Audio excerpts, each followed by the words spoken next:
दोस्त हमें राय देते हैं कि आप बियर की 4 बोतल पी लो तो आपका पथरी का दर्द खत्म हो जाएगा, जो कि किडनी स्टोन्स को गला दे या खुद ब खुद निकाल दे। बिल्कुल भी आप नीम हकीम पुड़िया दवाओं से बचें। हमारे हॉस्पिटल में स्पेशली लेजर और दूरबीन से सर्जरी होती है। इसमें कोई भी कट चीरा नहीं लगता। हम लोग ऐसे पेशेंट्स का फ्री में ऑपरेशन करते हैं। नमस्कार, बहुत बहुत स्वागत है आपका A to Z news update में। मैं आपके साथ राकेश कुमार सुखवारिया। देखिए, पथरी का दर्द जिसको होता है उसी को पता होता है कि दर्द क्या है, और आज हर तीसरे व्यक्ति को पथरी का दर्द है। आज पथरी के दर्द को लेकर तमाम जानकारी लेने के लिए हम पहुंचे हैं पार्क हॉस्पिटल में, और पार्क हॉस्पिटल में डॉक्टर अंकित सिंह जी हैं। उनसे हम बातचीत करेंगे, क्योंकि आप देखें कि जब पथरी का दर्द होता है तो हम सबसे पहले वेद हकीम के पास जाते हैं और कुछ दोस्तों से सलाह लेते हैं। दोस्त हमें राय देते हैं कि आप बियर की 4 बोतल पी लो तो आपका पथरी का दर्द खत्म हो जाएगा। क्या बियर पीने से पथरी का दर्द हमेशा के लिए खत्म होगा या नहीं, ये तमाम जानकारी आज हमको देने वाले हैं। आइए चलते हैं डॉक्टर अंकित सिंह के पास।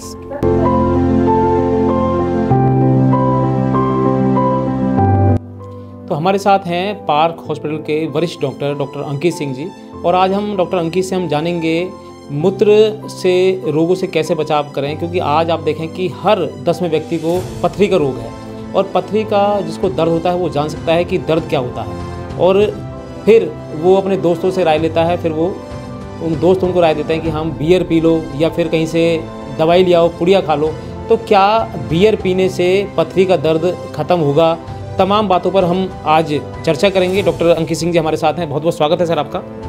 धन्यवाद राकेश जी। मैं डॉक्टर अंकित सिंह, मैं पार्क हॉस्पिटल फरीदाबाद में पिछले 1 साल से मैं सेवा दे रहा हूँ मूत्र रोग विभाग में। और हमारे पास जो ओपीडी में पेशेंट्स आते हैं, 50% लोग गुर्दे में पथरी की शिकायत लेके आते हैं। ये एरिया हरियाणा का जो मेवात और नूह का एरिया है, देश में सबसे ज़्यादा किडनी स्टोन्स इसी एरिया में होते हैं। और जो भी पेशेंट जिनके पास आयुष्मान कार्ड की सुविधा है वो हमारे पास पार्क हॉस्पिटल फरीदाबाद में आ सकते हैं, और हम लोग फ्री में ऐसे पेशेंट्स का ऑपरेशन करते हैं। लास्ट 1 साल में हम लोगों ने करीब 400 पेशेंट्स के ऑपरेशन किए हैं किडनी स्टोन्स के संबंधित, और सारे पेशेंट ठीक होके गए हैं, बिल्कुल ठीक होके। यानी कि मूत्र रोग क्यों होता है और उससे कौन कौन सी हम बीमारी होती हैं और कैसे हम बचाव करें, इन तमाम बातों पर आज हम चर्चा करेंगे।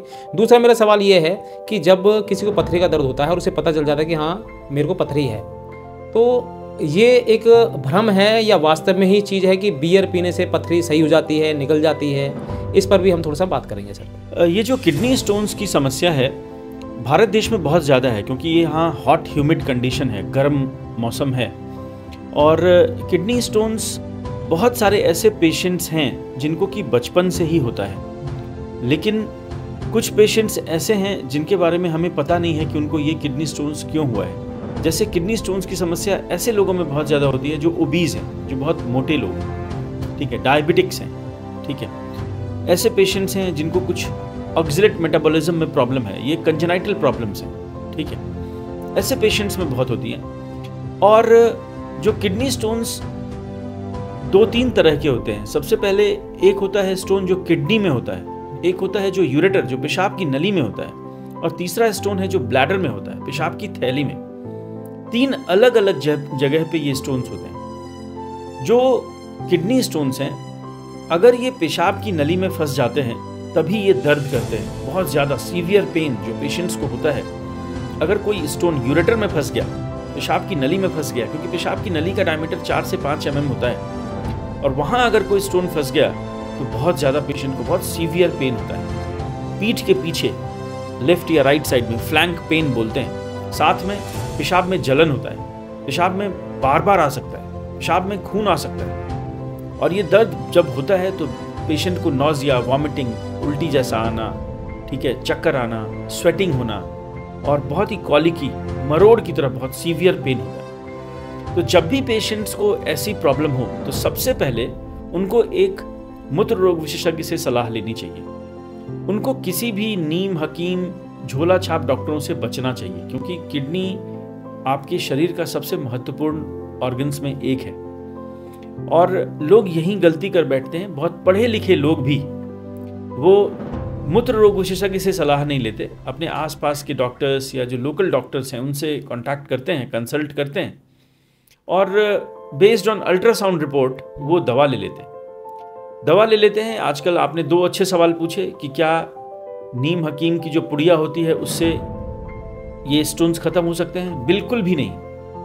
ऐसी कोई दवा नहीं बनी है जिससे कि ये स्टोन्स खुद ब खुद गल जाएं या मेल्ट हो जाएं या बनना बंद हो जाए। ऐसी कोई दवा नहीं बनी है, ठीक है। तो ये सारी एक भ्रांति है, एक मिथ है, और पेशेंट्स को इनसे बचना चाहिए।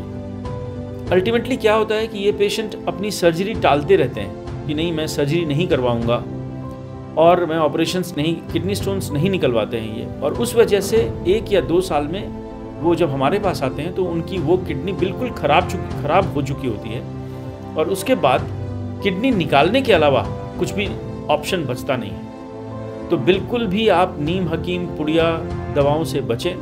ऐसा कुछ भी नहीं है जो कि किडनी स्टोन्स को गला दे या खुद ब खुद निकाल दे। अंकित जी, मेरा सवाल ये भी है, क्या कोई ऐसा पेशेंट आपके पास आया है जिसमें कि वो पहले हकीम के पास गया हो, बियर की बोतल पिए हो, उसके बाद फिर लास्ट में आपके पास है और फिर उसकी जो स्थिति है वो क्रिटिकल हो चुकी हो? ऐसा कोई केस आपके साथ? बिल्कुल राकेश जी, बहुत सारे पेशेंट्स आते हैं। ऑलमोस्ट 10 से 15% पेशेंट्स ऐसे होते हैं, और ये बहुत पढ़े लिखे लोगों की भी प्रॉब्लम है, क्योंकि किसी ने कह दिया समाज में, घर में, दोस्तों ने, फैमिली वालों ने कि चलो मेरे पास ऐसे बाबा हैं, तांत्रिक हैं, नीम हकीम हैं, जो कि आपका बिना कुछ किए ऐसी दवाओं से निकल जाता है। और जो यंग जनरेशन के पेशेंट्स हैं वो बोलते हैं साहब मेरे दोस्तों ने बोला बियर पियो और मेरे स्टोन्स जो हैं खुद ब खुद एक्सपेल हो जाएंगे। तो बिल्कुल भी नहीं। बियर एक डायूरेटिक का काम करता है, मतलब आपकी जो पेशाब है वो ज़्यादा बनाता है, यूरिन ज़्यादा बनाता है, और उस वॉल्यूम लोड से लोगों को लगता है कि ऐसा स्टोन बाहर निकल जाएगा, जो कि बिल्कुल भी सही नहीं है। वो एक एम्प्टी कैलोरी है। ऐसे पेशेंट्स आते हैं जो इतना बियर और उन्होंने बहुत कुछ किया हुआ होता है, उनका वज़न बढ़ जाता है, उनको और सारी हाइपरलिपिडीमिया, हाइपर कोलेस्ट्रोलेमिया हो जाता है, क्योंकि वो एम्प्टी कैलोरी है, लेकिन उसका कोई फ़ायदा नहीं होता। और जो स्टोन्स हैं उसके 2 तरीके हैं निकालने के। जो सबसे पहले आपको बता दूं मैं कि अगर पेशाब की नली में आपकी पथरी है यूरेटर में, और अगर वो 3-4 mm की है, उसको कंक्रीशन बोलते हैं, बालू के दाने की पथरी है, बालू के दाने के साइज की, वो दवाओं से निकल सकती है। उसके निकलने के चांस 40 to 50% हैं। ऐसे पेशेंट्स को हम लोग ऑपरेट नहीं करते, उनको हम लोग अपनी जो मेडिसिन हैं वो देते हैं, और उससे वो अगर वो खाते हैं तो 2 हफ्ते या 4 हफ्ते में उनके स्टोन्स के निकलने की प्रोबेबिलिटी फिर भी 40 to 50% ही है, 100% नहीं। लेकिन जो स्टोन्स इससे साइज से बड़े हैं, या किडनी में हैं, या यूरेटर में हैं, पेशाब की थैली में हैं, ये स्टोन्स बिल्कुल ही दवाओं से नहीं निकलेंगे। और ऐसे पेशेंट्स के लिए जो सर्जरी बनी है वो मिनिमली इन्वेसिव सर्जरी है, इंडो यूरोलॉजी सर्जरी। आपको ये जान के आश्चर्य होगा कि हर जगह आजकल जो सर्जरी होती है, हमारे हॉस्पिटल में स्पेशली लेज़र और दूरबीन से सर्जरी होती है। इसमें कोई भी कट चीरा नहीं लगता। हम आपके पेशाब के रास्ते के थ्रू एक पतली सी दूरबीन लेके जाते हैं, जो जैसे पेन की नीब होती है उतनी पतली 3 mm 4 mm डायमीटर की एक पेशाब की दूरबीन होती है, जो पेशाब की नली में लेके जाते हैं किडनी तक। फिर एक लेज़र उसमें से पास करते हैं, और लेज़र से हम उस पूरे स्टोन को चूरा बना देते हैं, डस्ट बना देते हैं, और वो खुद ब खुद निकल जाती है। और इसमें रिकवरी टाइम इतना अच्छा है कि पेशेंट 24 to 48 आवर्स में घर चला जाता है, और हॉस्पिटल के डिस्चार्ज होने के बाद नेक्स्ट डे आप अपना ऑफिस ज्वाइन कर सकते हैं, नेक्स्ट डे ही कर सकते हैं। तो इसमें कोई कट चीरा नहीं है, कोई चीर फाड़ की जगह नहीं है। ये लेटेस्ट सर्जरीज होती हैं। पार्क हॉस्पिटल फरीदाबाद में हम लोग जो सर्जरी करते हैं वो सारी लेटेस्ट सर्जरी करते हैं। RIRS करते हैं, URSL करते हैं, PCNL करते हैं, हॉलेप करते हैं। ये सारी सर्जरी जो है दूरबीन और लेज़र से होती है। अंकित, इनके लक्षण क्या है, मतलब कैसे बनती है ये? क्या खाने पीने की जो उनका खाना पीना है मतलब वो सही नहीं है, या फिर कैसे? देखो, कुछ पेशेंट्स होते हैं जो प्री डिस्पोज्ड होते हैं, वो कुछ भी कर लें उनको ये स्टोन्स बनेंगे। और जो कुछ पेशेंट्स का खान पान अगर बहुत मोटे हैं, ओबीज हैं, कुछ भी एक्सरसाइज नहीं करते, कोलेस्ट्रॉल बढ़ा हुआ है, डायबिटिक हैं, ठीक है, और कुछ ऐसी बीमारियां हैं जैसे गठिया की बीमारी है उनको, ठीक है, यूरिक एसिड बढ़ा हुआ है, तो ऐसे पेशेंट्स में भी स्टोन बनने के चांसेस बहुत हैं। और ऐसे फूड जो ऑक्जेलेट रिच फूड्स हैं, जैसे अगर आप खाते हैं नट्स, काजू, बादाम, आलमंड्स, ठीक है, पालक, ठीक है, टमाटर, रेड मीट खाते हैं आप बहुत ज़्यादा नमक का सेवन करते हैं, ठीक है, तो ये सारी चीज़ें स्टोन्स बनाती हैं, ठीक है। तो ये इसमें ऑक्जेलेट्स बहुत होता है, तो ये आपकी स्टोन्स बनाएंगी। और अगर आप पानी नहीं पीते हैं, एटलीस्ट हमें 3 लीटर पानी पीना है, 6 से 8 ग्लास पानी हर दिन हमें पीना चाहिए। अगर आप नेचुरली आप एसी में रहते हैं, आपको प्यास नहीं लगती है, तो आपका जो वाटर इनटेक है वो बहुत कम होता है।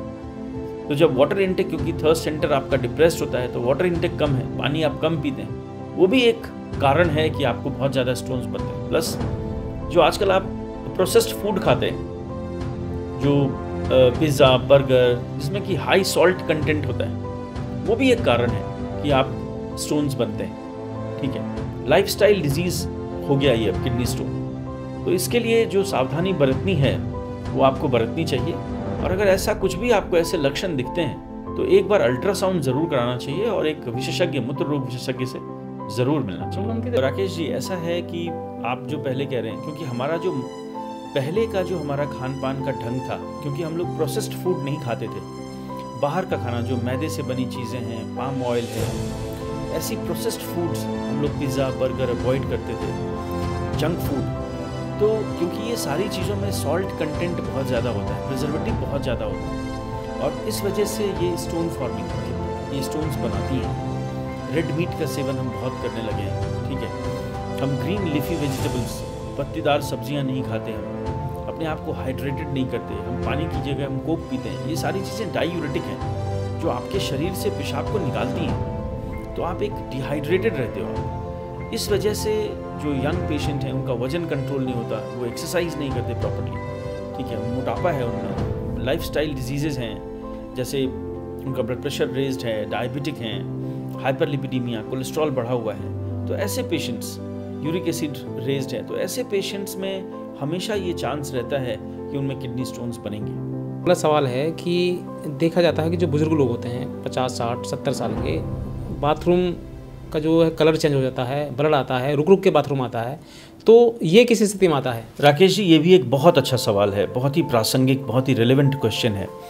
जो 60 से 70 साल के लोग आते हैं, जो एल्डरली पेशेंट्स हैं, आप उनमें देखेंगे कि वो बताते हैं हमारे फैमिली मेम्बर्स ही कि मेरा यूरिन बहुत रुक रुक के आ रहा है, यूरिन में बार बार इन्फेक्शन हो रहा है, यूरिन में ब्लड आ रहा है, मुझे जोर लगा के यूरिन पास करना पड़ रहा है, रात में 1 या उससे ज़्यादा बार उठना पड़ रहा है, क्योंकि और उसकी वजह से वो सो नहीं पाते। ये सारे लक्षण जो हैं, जो मैंने अभी बताए हैं, ये सारे प्रोस्टेट, गदूद बढ़ जाने के लक्षण हैं। और आपको प्रोस्टेट के बारे में बता दूं, प्रोस्टेट ग्लैंड एक आलमंड शेप्ड, बादाम की तरह एक शेप का एक ग्लैंड होता है, जो सिर्फ पुरुषों में होता है। इसका काम है सीमेन बनाना, ये महिलाओं में नहीं होता। 60 साल के बाद 60% लोगों में प्रोस्टेट इनलार्ज हो जाता है, बढ़ जाता है, गदूद बढ़ जाता है।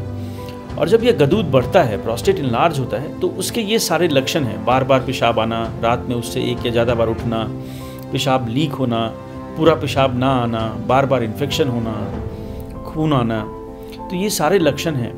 और ये एक एजिंग का प्रोसेस है, जैसे हमारे बाल सफ़ेद होते हैं, झुर्रियाँ आती हैं, कैटरेक्ट होता है, तो हर पुरुष का प्रोस्टेट बढ़ना 60 साल के बाद लाजमी है। तो अगर ऐसे कोई पेशेंट्स हैं तो उनको कोई भी संकोच नहीं करना चाहिए और उनको इमीडिएटली एक मूत्र रोग विशेषज्ञ से मिलना चाहिए। पार्क हॉस्पिटल में ऐसी क्या विशेषता है कि पेशेंट यहाँ आए? क्या यहाँ पर फैसिलिटी है, कौन सी मशीनें हैं, कौन सी टेक्निक मतलब वो है, मतलब यहाँ पर कि मरीज़ यहाँ पर आए और उसका इलाज अच्छा हो? हमारे पास जितनी भी सर्जरी होने के मतलब सारे इंस्ट्रूमेंट्स चाहिए, पैराफर्नेलियाज, वो सब कुछ हमारे पास अवेलेबल है। और हम सारी सर्जरी, ओपन सर्जरी तो हम करते ही नहीं, सारी सर्जरी हम लेज़र और दूरबीन से करते हैं। और पेशेंट नेक्स्ट डे हमारे पास से अपने घर जाते हैं। और पिछले 1 साल में हमने 400 से ज़्यादा ऑपरेशंस किए हैं और भगवान की कृपा से कोई कॉम्प्लिकेशन नहीं हुआ, सारे पेशेंट्स ठीक होके गए। और हमारे पास जो भी पेशेंट्स आते हैं, जो आयुष्मान के पेशेंट्स आते हैं, जिनके पास भी अगर आयुष्मान कार्ड है तो उसके लिए हम लोगों के पास एक विशेष सुविधा है और हम लोग ऐसे पेशेंट्स का फ्री में ऑपरेशन करते हैं। हाँ सर, मैं एक बार ना जो डिपार्टमेंट है, इंस्ट्रूमेंट है, मतलब वो एक बार मतलब हमारी टीम चल के देखना चाहेगी एक बार कि इंस्ट्रूमेंट कौन से हैं, किस तरह से आप जो आप बता रहे हैं कि सारी टेक्निक है, ये सब। ठीक है, अभी हम लोग अपने ओटी में चलेंगे और वहाँ मैं आपको जो हमारे पास 60 वॉट की लेटेस्ट एलेंजर की हॉल्मियम मशीन है, ह्यूजमेड के फ्लेक्सिबल स्कोप्स हैं। ये इंस्ट्रूमेंट्स बहुत महंगे हैं। 60 वॉट लेज़र बहुत कम हॉस्पिटल में अवेलेबल है, इसकी कीमत लाखों में होती है। जो ह्यूजमेड स्कोप्स यूज़ करते हैं वो भी लाखों में उसकी कीमत है। लेकिन पार्क हॉस्पिटल मैनेजमेंट की तरफ से और ऐसी सुविधा दी गई है आयुष्मान के पेशेंट्स के लिए, वो भी फ्री में ऑपरेशन हो रहा है इन सारी महंगे इंस्ट्रूमेंट्स के द्वारा। ये एक वरदान है और हमें पार्क हॉस्पिटल मैनेजमेंट का धन्यवाद ज्ञापित करना चाहिए कि ऐसे पेशेंट्स जिनके पास आयुष्मान की सुविधा, आयुष्मान कार्ड है, उनके लिए भी हम लोगों ने ये सारी सुविधा फ्री कर रखी है। तो हम पहुंच गए हैं यूरोलॉजी का डिपार्टमेंट में, जहां पर आप देखें कि लेजर मशीन द्वारा जो उनका ऑपरेशन किया जाता है, बिना आपने देखोगे चीड़-फाड़ करते हैं, पर यहाँ ऐसा कुछ नहीं है। तो हम डॉक्टर अंकित से जानते हैं कौन सी मशीन है, क्या टेक्निक के द्वारा ये सब करते हैं। जैसा आप लोग देख सकते हैं, ये हमारे पास लेटेस्ट एलेंजर की मशीन है, 60 वॉट हॉल्मियम लेज़र, और इससे आप यूरोलॉजी की ऑलमोस्ट सारी सर्जरी कर सकते हैं। जो लेज़र और दूरबीन की मशीन है, इस मशीन की कीमत है 60 लाख रुपए, ठीक है, और ये बहुत ही कम हॉस्पिटल में इसकी सुविधा उपलब्ध है। और जैसा मैंने बताया कि पार्क हॉस्पिटल मैनेजमेंट का धन्यवाद ज्ञापन करना चाहिए कि आयुष्मान के पेशेंट्स के लिए भी उन्होंने ये फ्री कर रखा है। अच्छा, ठीक है, तो हम लोग कोई डिस्क्रिमिनेशन, कोई भेदभाव नहीं करते। जो हमारे आयुष्मान के पेशेंट्स हैं उनका भी हम लेज़र और दूरबीन से ऑपरेशन करते हैं, बिल्कुल फ्री ऑपरेशन, ठीक है। और आप देख सकते हैं ये लिथोट्रिप्सी, ये स्टोन तोड़ने के लिए इसमें अलग अलग हैं, ये हॉलप, ये प्रोस्टेट के लिए हम लोग करते हैं। तो ये एक लेटेस्ट मशीन है जो कि बहुत कम फरीदाबाद के हॉस्पिटल्स में उपलब्ध है। और इसके साथ आप ये देखेंगे, ये स्कोप्स हैं, ये जो दूरबीन है, एक दूरबीन की कीमत है 1.5 लाख रुपए, और ये अप्रॉक्सीमेटली हम 8 से 10 पेशेंट्स में ही कर पाते हैं। यही दूरबीन है जो पेशाब के रास्ते में हम लोग डालते हैं और इसके यहाँ से हम लोग लेज़र पास करते हैं, लेज़र फाइबर, और जो पथरी है उसको चूरा बना देते हैं, डस्ट बना देते हैं। 8 से 10 बार इसे यूज करने के बाद फिर मतलब डिस्ट्रॉय हो जाती है। हाँ जी, ये सिर्फ ये डिस्पोजेबल है, रीयूजेबल है, लेकिन 8 से 10 केसेस के बाद ये फिर से हम लोगों को नई अपनी निकालनी पड़ती है। ये फ्लेक्सिबल स्कोप्स, हाँ, इसमें कैमरा है, ये टिप पे कैमरा है, ये टिप पे कैमरा है। ये जर्मन मेड है, ये जर्मन मेड ह्यूजमेड स्कोप्स हैं, ठीक है। और हम लोगों के पास है बहुत सारी जो हॉस्पिटल्स हैं, 99% उनके पास ये सुविधा उपलब्ध नहीं है। ये है हॉल्मियम 60 वॉट लेज़र, लेज़र मशीन है ये, हाँ जी, जिससे कि आप प्रोस्टेट की सर्जरी भी कर सकते हैं, किडनी स्टोन की सर्जरी कर सकते हैं, यूरेट्रिक स्टोन की सर्जरी कर सकते हैं, ब्लैडर स्टोन की सर्जरी कर सकते हैं। लेज़र से जो भी सर्जरी पॉसिबल है वो सारी सर्जरी आप कर सकते हैं। तो देख सकते हैं लेजर सर्जरी की जो मशीन है, ये फरीदाबाद के कुछ ही अस्पतालों में आपको ये देखने को मिलेगी। और सबसे बड़ी बात कि जो आयुष्मान के जो पेशेंट हैं उनके लिए भी यहाँ फ्री लेजर के द्वारा उनका इलाज किया जाता है। यही है जो हमारा वर्क हॉर्स है हमारे डिपार्टमेंट ऑफ यूरोलॉजी का, यही मशीन्स हैं। और इसी मशीन की वजह से एक डिपार्टमेंट स्टैब्लिश करने के लिए लेटेस्ट मशीन्स चाहिए होते हैं। बिल्कुल, एज ए सर्जन मैं और आप कुछ नहीं कर पाएंगे अगर आपके पास प्रॉपर इंस्ट्रूमेंट्स नहीं हैं, लेटेस्ट इंस्ट्रूमेंट्स नहीं हैं। तो पार्क हॉस्पिटल फरीदाबाद हम लोग वेल इक्विप्ड हैं और वेल ट्रेंड स्टाफ हैं हमारे पास, और हमारे पास एक बहुत ही अच्छा इंफ्रास्ट्रक्चर है, modern, ultra modern OT theatre, modern infrastructure है, जिसकी वजह से हम लोग ये सर्जरी कर पा रहे हैं। और जैसा मैंने बताया, पिछले 1 साल में हम लोगों ने 400 सर्जरीज की हैं, ठीक है। सारे पेशेंट्स यहाँ से बेनिफिट होके गए हैं, कोई कॉम्प्लिकेशंस नहीं हुआ, and they are doing very well. देखिए ये ऑपरेशन थिएटर है जहाँ पर हमारे लिए अलाउड नहीं अंदर जाने के लिए, पर मैं कैमरामैन से मैं कहना चाहूँगा कि एक बार यहाँ से वो दिखाना चाहें तो मतलब दिखा सकते हैं पूरा।